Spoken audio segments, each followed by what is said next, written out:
We have some crowning to be done. We have some royalty. Royalty. You have to be very respectful of royalty. These are brave people to be crowned by me.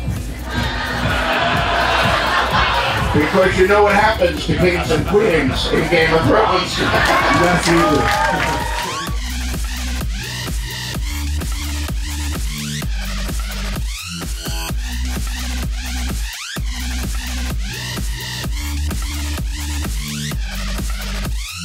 Please welcome to the stage our queen of the Courtyard Cosplay Contest.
That robot chicken head will look good on a spike. Actually, you know, I was on Robot Chicken.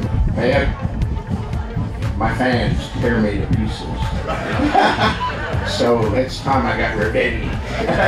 What shows are you into right now? There's more interesting television on right now than has ever been on in all of history. Breaking Bad, The Madman is a great show. Walking Dead is not up for Emmy, but it's a terrific show. They say you write what you want to read, and you know, you create in television what you want to watch. I love shows that are unpredictable. I love Jeopardy to be more real. Predictable shows for me. Predictable books for me. Batman or Superman? Ooh, Spider-Man.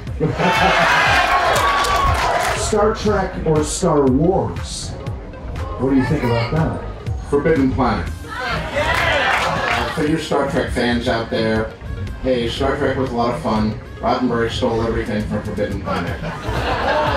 You know, you see that in Game of Thrones. People say it's more realistic than other fantasy. Yeah, I mean, I would read the Fantastic Four and say, the Human Torch is, like, really cool, but how come he never, like, burns anyone? I mean, if I knew some bullies in school, I would have just fried their asses. No, I love history. I love history. History is just full of stories, wonderful stories that a writer can steal from because they really happened, or at least someone said they really happened, and you can get great ideas here. I'm constantly reading popular history books, old or new, and then saying to my wife, you can't make this shit up. Where are you at in the writing of the next book? Where are you at in the writing of the next book? You're a fan favorite, man. Look at that. I am working on it.